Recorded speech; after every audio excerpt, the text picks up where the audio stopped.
How many of the agents loving the time in the job? I think the issue is Damien's been spot on there talking about playing a long game.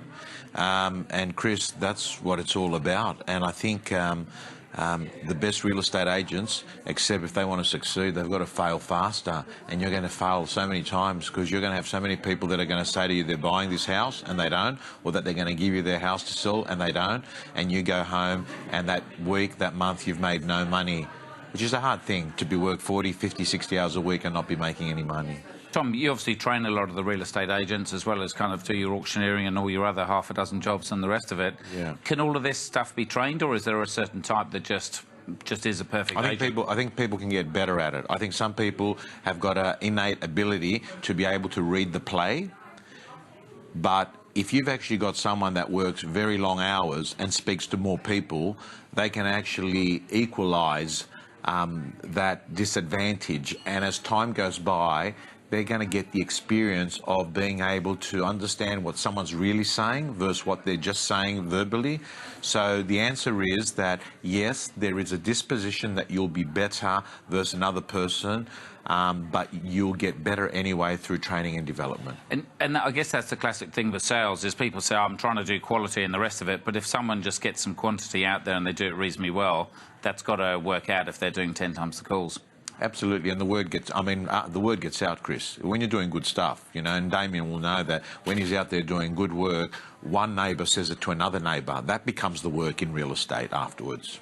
I guess, is there daily routines that agents need to go through? Yeah, and it can get boring. It's a bit like swimming laps in the pool, and that is that you're doing over and over again. And I've got to say that, you know, after a while, if you're looking at agents, Damien would probably walk into 50, 100, 200 houses a year. After a while, kitchens begin to look all pretty much the same, and it's being able to have this ability to rock up at each appointment with a buyer and seller and look at them as if you're talking to them for the first time in your life. So it's being able to handle that.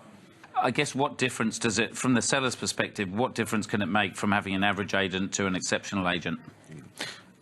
In a nutshell, 5 to 10%, probably. I think if a great agent uses good marketing, has got good negotiation skills, knows how to read the play with buyers, finds the best buyer, not the first buyer, and does all of that, I think it can be worth between 5 and 10%. So when you look at what an agent gets paid, you know, approximately 2% thereabouts, you're looking at a decent return of investment if they get you that 5 to 10% premium. But if they don't...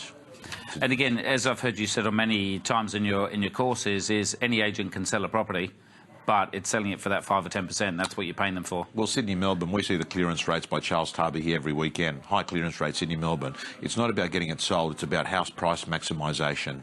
It's about getting top dollar, because in great marketplaces, in great suburbs, properties sell themselves.